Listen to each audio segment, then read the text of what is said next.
And now, America's #1 show on pop culture and politics. This is the Michael Medved Show.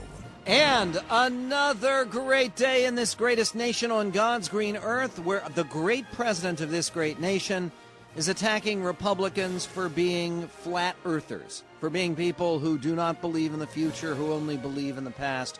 Why? Because they don't see the beauty, the joy, the wonder, the splendor, the glory of wind farms and solar energy and new forms of energy that are going to liberate us all from our cars and from our individualism and make us more dependent on the ticky-tacky trains that the president is determined to build. 1-800-955-1776 is our phone number. What is going on appears to be almost a complete meltdown in President Obama's public approval. And yes, of course, a great deal of it has to do with this issue of gas prices. And now, I'm not one of those people who believes the president can reach under his desk and find a great big red lever somewhere and it says, okay, we're going to pull this lever, pull the lever, and then he pulls it hard enough, and guess what? The gas prices magically come down. It's not that simple. But certainly what the president has done today, both the confusion about whether he is going to liberate the Strategic Petroleum Reserve, which was reported earlier today. Jay Carney at the White House just a couple of hours ago said, no, it's not true. We're not going to let anything out of the Strategic Petroleum Reserve. Everybody's got that all wrong. Okay, that's the right answer. Of course, this is not a national emergency. It would be a disaster to release the Strategic Petroleum Reserve right now, especially with real prospects of the Iranians disrupting the Strait of Hormuz or doing something crazy later on where there might be a real emergency. So what has he done? He's done a lot of campaigning. He's done more fundraising events, high-class fundraising events. He did a state dinner in the White House with David Cameron that ended up being a fundraising event because there were over 30 people who were bundlers for the Obama campaign who were invited. And President Obama's out at a community college in Maryland, Prince George's Community College in Largo, Maryland, just outside the District of Columbia. And he's saying this about some of his opponents. We've got to tell the folks who are stuck in the past that our future depends on this all-of-the-above energy strategy. That's our job, that it can't just be drilling for more oil. We're drilling for more oil, but that can't be all the solution. That's just part of the solution. Now, here's the sad thing. Lately, we've heard a lot of professional politicians. And he's not. A lot of the folks who are... It's the only job he's ever had. Running for a certain office.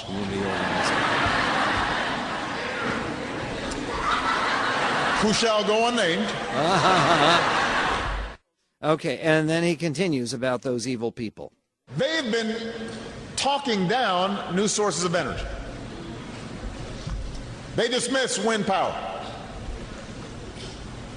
They dismiss solar power. They make jokes about biofuels. They were against raising fuel standards. I guess they like gas guzzlers. They think that's good for our future. We're trying to move towards the future. They want to be stuck in the past. And we've heard this kind of thinking before. Let me tell you something. If some of these folks were around when Columbus set sail, they must have been founding members of the Flat Earth Society. They would not have believed that the world was round. Isn't that wonderful? How long have we been spending working on these, quote, new technologies, the solar energy and the wind power? A very, very long time. Do you know what percentage of our total energy needs are satisfied by wind power? Matt Ridley actually posted something on the Global Warming Policy Foundation website, and it's excellent. It's a piece he did for the British Spectator. He says, to the nearest whole number, the percentage of the world's energy that comes from wind turbines today is 0. and that's after billions of dollars. We are not talking flat earth society. We're talking about the President of the United States talking to innocent community college students in Largo, Maryland, and basically lying to them about a bunch of stuff. It is shameful. If you believe we have a poverty program, a poverty problem in the United States, Tell me what Obama has done to help it. You've got two things going on today that are very dramatic. One is Tavis Smiley, who is influential and respected and has a new book coming out, of course. The new book claims that half of Americans are in poverty. They're either living in poverty now or they're on the very edge of poverty. If you believe that that's true, then how could you possibly support Barack Obama? 1-800-955-1776. I honestly would be glad to take somebody who wants to try to answer that particular riddle. The president is talking about his all-in energy policy, and he's talking about how Republicans are flat earthers. They're like the people who said that the earth is flat and didn't want to support Columbus. By the way, Columbus's mission to the New World, which was financed by the government. It was financed by Ferdinand and Isabella. That's true. She didn't really sell her jewels to do it, but they really did finance it. Okay, they helped him get his ships and they sent him off. What was he supposed to do? What were they buying into? They were buying into that he was going to find a way to get to India. Yeah, that's right. He was going to find a way to get to India without going all the way around the edge of Africa because people knew about India. They wanted to get there. That's why Columbus, when he stumbled into the New World, he called the inhabitants Indians. Remember that? And Columbus's mission, funded by the government, ended up being a gigantic flop in terms of what it was meant to achieve. But that doesn't stop President Obama from using it as an example of enlightened governmental policy. Oh, really? I thought we were supposed to feel guilty about Columbus and Columbus Day. But then he goes on with his analogies of what the Republicans are really like. Listen. We've heard these folks in the past.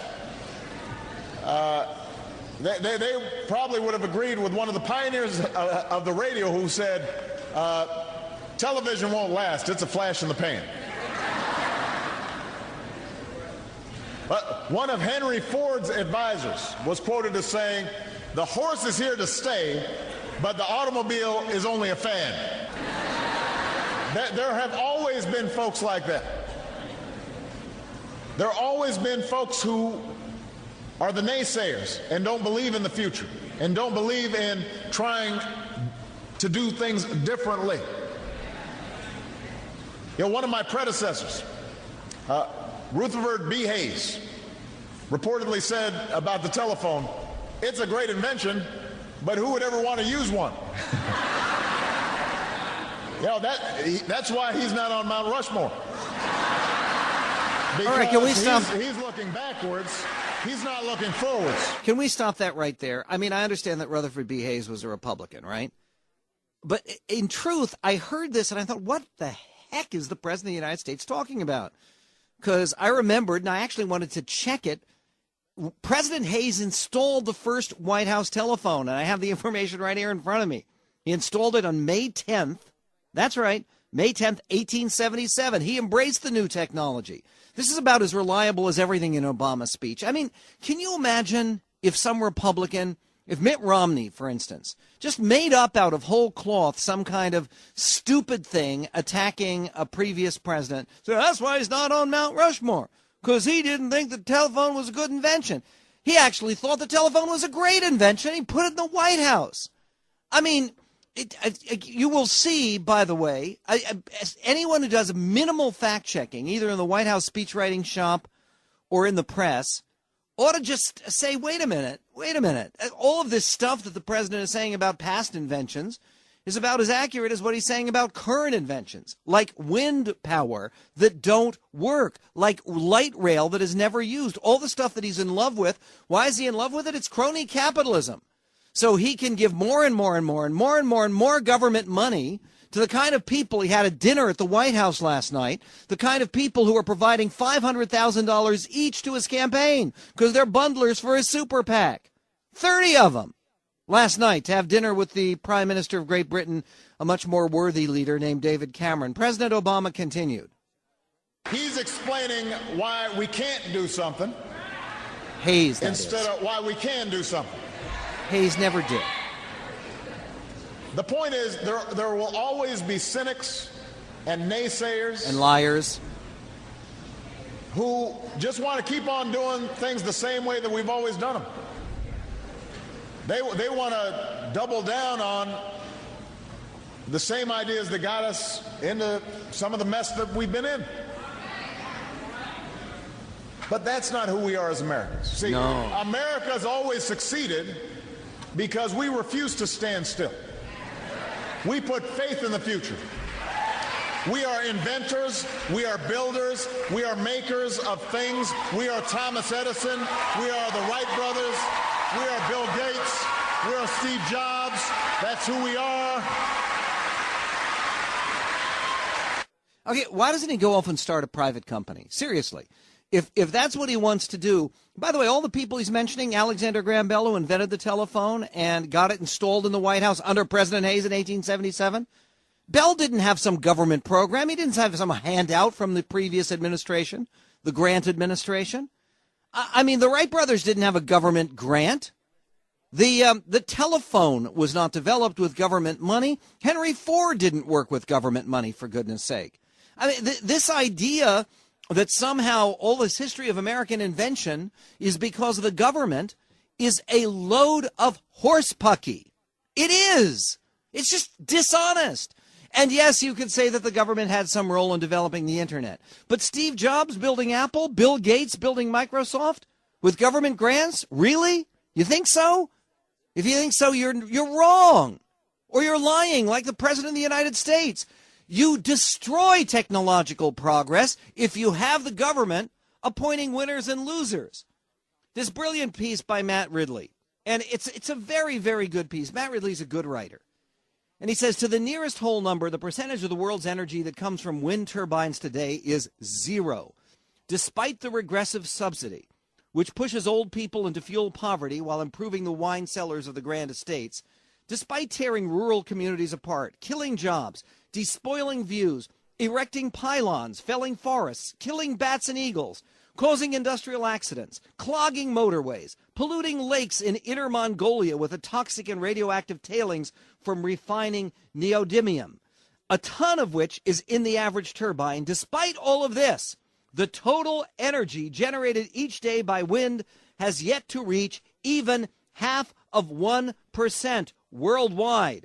If wind power was going to work, it would have done so by now. Isn't it obvious? And the same thing is true of the solar power scam. All of this is just a way to funnel money to people who President Obama favors because they turn around and favor him. It is corrupt. It is dishonest. It is helping to cause problems for every single American. And yes, it is helping to drive up the price of fuel at the pump. The president is pathetic. And frankly, if you want to try to defend his leadership on this issue, give me a call. You're listening to The Mighty Michael Medved Show.